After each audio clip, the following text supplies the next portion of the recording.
Hey everybody, it's Roy Cannaday here. I am the editor at the Dice Tower and I do a lot of production management as far as running a bunch of our live streams, but I want to share my top 10 game experiences for this year. There was a lot of things that happened exciting for me in board gaming as a whole this year, so I really want to take an opportunity to share that stuff with you. Honestly, I think one of the best things in board gaming is those interesting experiences that you get to have as you're playing games or just doing different things in the industry. It's just really fun. Just board gaming in general. So I will go ahead and start off the list with my number 10. My number 10 here is playing Xayah at East. I had a couple guys come up to me and ask me if I would teach Xayah. They knew it was one of my favorite games. I just really enjoyed the experience of Xayah. I did playtesting on the expansion. It's just really cool to show off like the game in general just because I know it so well and then just have a lot of fun with it. It was a ridiculously crazy game too because Xayah has this weird thing where if you roll a 20 on the die, then you get a victory point. And victory points in this game are pretty hard to come by because you'll normally play to 5 or 10 or the game could go all the way up to 20, but we were playing to like I think maybe a 10-point game, and like just rolling the die and getting a 20 to get a victory point is extremely rare. You have to be doing risky things for that to happen. This happened multiple times during our game, actually multiple times in a turn, but the rules do say it can only happen once during a turn. It was just a wild, awesome game, and the guys I was playing with were having a blast with it, and I was having a ton of fun with it. It was just a really good experience. So playing Xayah at Dice Tower East, I love Dice Tower East, it's a blast, was one of my favorite experiences of 2023. 12-player Last Light. So at the retreat, I like to basically play games that are a little bit more epic, a little bit more extreme. I've played Heroes of Land, Air, and Sea with 8 players. It normally goes up to 7. I play Battlelore with like an overlord thing that I kind of make up the rules to a little bit and have like teams of 4 playing the game. So you're playing the whole game with 8 players when it's normally a 2-player game using some of the epic Battlelore rules. But I decided this year at the retreat, I was going to try to make a 12-player game of Last Light happen. Because I'm like, I'm the designer, I can do what I want. So I basically got a bunch of people together and I basically announced this on like our groups and things like that, and there were a ton of people that wanted in, and it was just a blast to play. I did have the caveat of like, hey, make sure you have played Last Light before getting into this just because it's going to be so many people. It's going to be hard to teach and then do it. Well, several people learned the game right before the game and then jumped in as well, but it was just so much fun to play with everybody, and it still played in like an hour and 30 minutes with 12 people. It's because all the actions are simultaneous, but it's just awesome. I made a resin like first player marker that we were using during the game, and I said whoever wins the game gets the resin marker. And it was crazy because the guy who won ended up racing for the middle. He got knocked out of the middle, and then he did a whole bunch of tech stuff to try to build up. We had players that were just fighting over everything. We had a guy who had range that was just blasting everybody. It was just an exciting game. It was just fun to see Last Light play with so many people, and so many people just having a like really good time with it. I mean, I don't think that this is going to be something that would actually be added into the game because it's a little bit too chaotic, but it was a fun experience nonetheless for that one-off game of 12-player Last Light. So my next one here is going to be Roycon, which is really just like my birthday. I had a couple of my friends from up in North Carolina come down, a couple guys that were part of my D&D group. I used to run D&D at a game store way back in the day.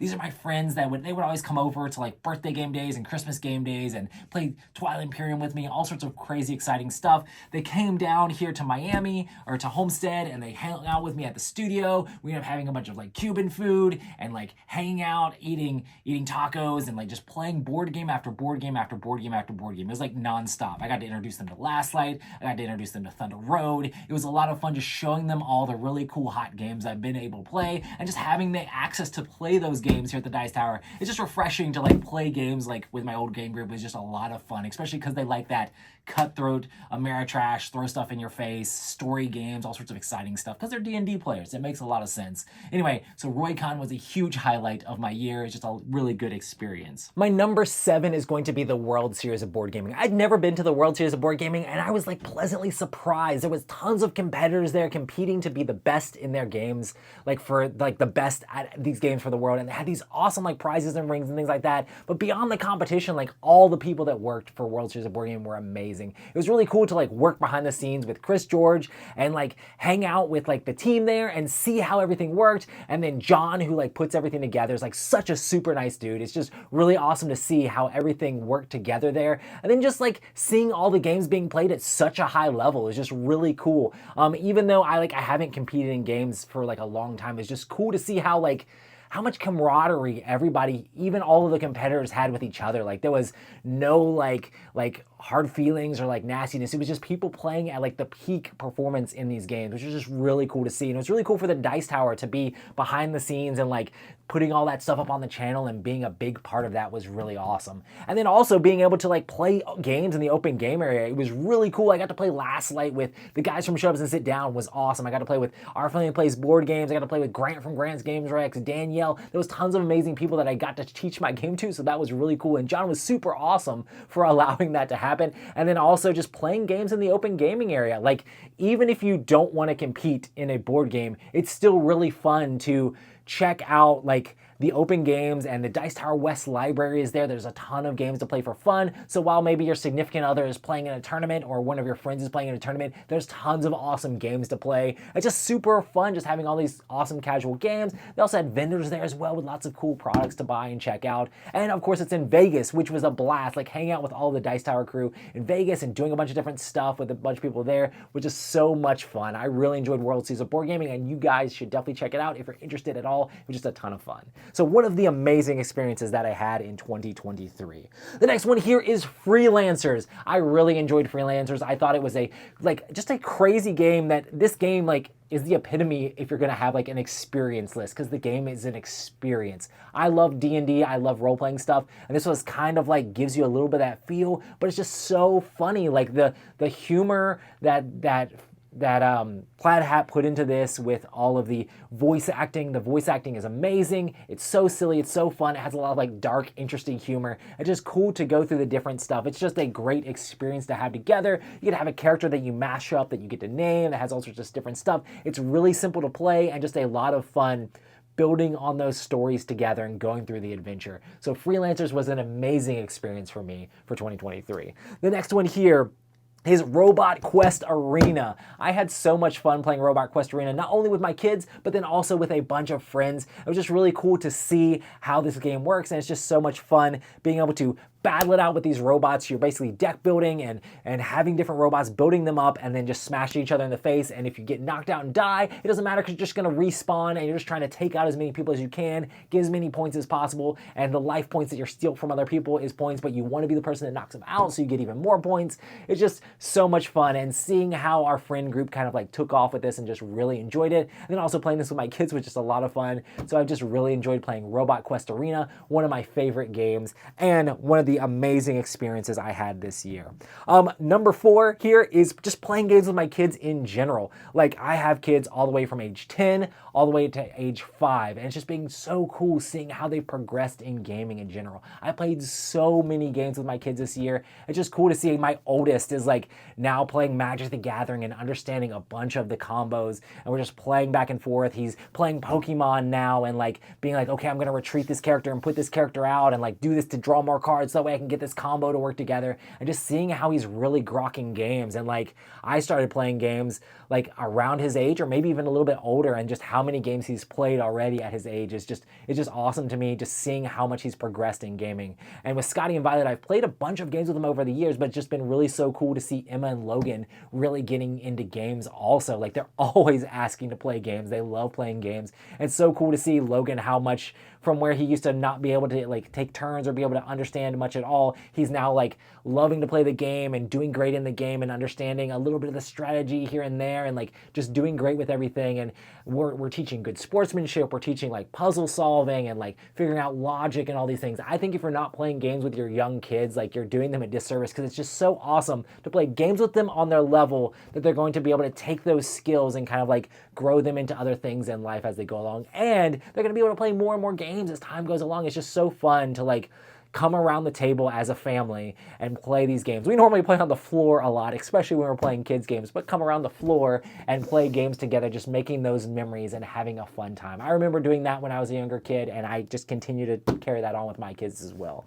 My next one here is just playing games with Ruthie. I just enjoy playing games with my fiance. It's just so much fun to have those moments when we get to play two-player games together. A standout for me would be the Star Wars, the deck building game. It was just so much fun playing that at West and playing that other times. It's just fun just having that head-to-head. We both enjoy Star Wars. She really enjoys deck building as like a mechanic in a game. It's just fun to have that back and forth, like battling against each other. And then just playing tons of Marvel Champions was always fun whenever we get to do that. Just testing out different heroes with me and doing different stuff. And just having all of those different things is just really cool. To be able to play a two-player game with my significant other is just one of the highlights of my year every single year, just because I love playing games with her. Then my number 2 is kind of crazy. I know everybody's going to be like, oh, what's over playing games with your fiance? This experience was just ridiculous. Tom came to me up at the retreat and said, hey, do you want to play Dune Imperium with Mr. Beast and his team? And I immediately said, yes, like what the crap? I was super excited to go up and play Dune Imperium in a tournament with some of the best players in the world and the Mr. Beast team as well, who is also insanely good at Dune Imperium. It was just really cool to be able to be invited by Direwolf out there to play that. Direwolf put on this event with the Mr. Beast team, and they basically had a whole bunch of competitors come together, a bunch of people from the Tabletop Simulator crew who plays a lot of competitive Dune Imperium, and then Mr. Beast's team who's played Dune Imperium over and over and over again. They wanted to play against the best people in the world, and it was really cool to be invited to that. I made a vlog of it. It was so much fun. And just seeing like people talking about the game on such like a high level of like, this is how this works and this card is good and we can do this and first turn this and first. It was just really cool to see all the strategies unfolding. And I mean, I won a couple games, I lost a bunch of games, but it was still a mass amount of fun to be able to play at such a high level. And so many of those games of Dune Imperium came down to like a knife's edge of like who was going to win, who was going to lose, who was going to take out the other player. It was just really cool to see how great everything worked for that. And just to play in such high competition. I also got to teach Last Light to a bunch of people there. I got to teach it to the Mr. Beast team also. Not Mr. Beast himself, but like some of his crew. Hang out with Sean and Rob and all the cool people that are part of Mr. Beast, like behind the scenes stuff, was just really awesome being able to hang out with them. And just even just talking shop about YouTube was so much fun, about like learning a little bit about like what they think about YouTube and like their goals, and just seeing how big a deal board games were to Mr. Beast and like the implications that could have on the board game industry if Mr. Beast talks about board games or shares about board games and gets more of his audience into tabletop games. Could be so huge for the tabletop industry. I just love the thought of the younger generations seeing someone who they idolize, Mr. Beast, like talking about board games or playing board games at any point would be huge for like all of the industry, because then we just have a new generation of kids who are super excited about board games as well. But yeah, so that was a super exciting thing to be a part of. And then my number 1, I have to mention this, just because it was such a big part of my year and it was such an amazing experience, was the release of Last Light.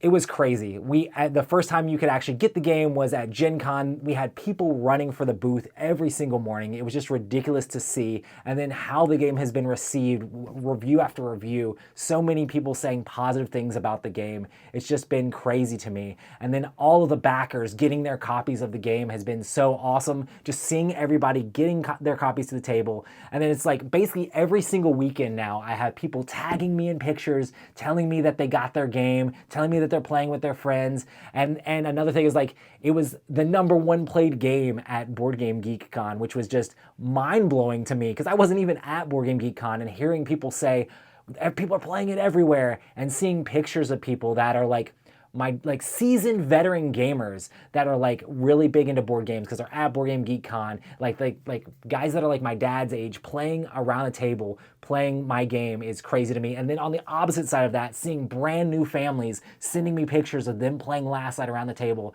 has just been so impactful and so amazing to me. And I just want to say thank you so much to everybody who supported this campaign and was a part of it. I mean, a board game is not made by one person. The Gray Fox team did such an amazing job making sure to get this game out there. They believed in my vision for this. And it was just really cool, the fact that they're like, we're going to make it with the 3D plans. We're not going to turn it into like discs or like downplay it at all. They understood what I was trying to do with all the simultaneous action. They understand that it needed to be a streamlined, fast game. I was super excited to see how much it's like got out there. It's just been crazy to me how many such a wide variety of people that have enjoyed it. So it's just been so amazing. So I definitely want to say thank you so much, especially to the Dice Tower audience and to everybody here who's like supported me behind the scenes and stuff like that. Is also really cool. And I love seeing pictures of people playing the game. So always feel free to tag me. Always feel free to let me know like that you're playing with your friends and family, just because it's so meaningful to me. And I love being like, oh man, they're in first. Oh, they're doing this. It's just really cool to see so many people doing that. So thank you so much for that. Definitely the release of Last Light, my game, has been the biggest experience and the craziest. It's been ridiculous. So I had one more experience that I wanted to add to the list, but it goes beyond gaming. So I technically have 11 things, but this is not gaming related. This has to do very much with my life, and this is getting engaged to my fiance, Ruthie. So basically what I did was I planned on the Dice Tower cruise. I got with Jason and Tom and figured out a way to secretly surprise Ruthie. And during our first night for our live game show, it's so funny because I literally had written down on a card during a game show, "Will you marry me?" And Eric Summer actually read it out, and I was like, that's my pick. That's my pick. Did he say, "I love Brian"? Who wrote that, guys? Who wrote that? Did he say, "Ruthie did it"? Actually, yeah, I'm thinking that might be the right answer. Epic gaming light. Oh, that's good. You need to steal that. Or did he say, "Will you marry me"? Ooh, that one.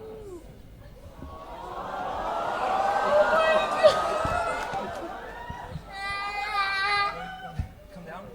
And so then we got engaged and the kids were there, and it was just so memorable. And like we had an amazing rest of the cruise. We ended up having like a little engagement party thing and got together with a bunch of people and just had so much fun.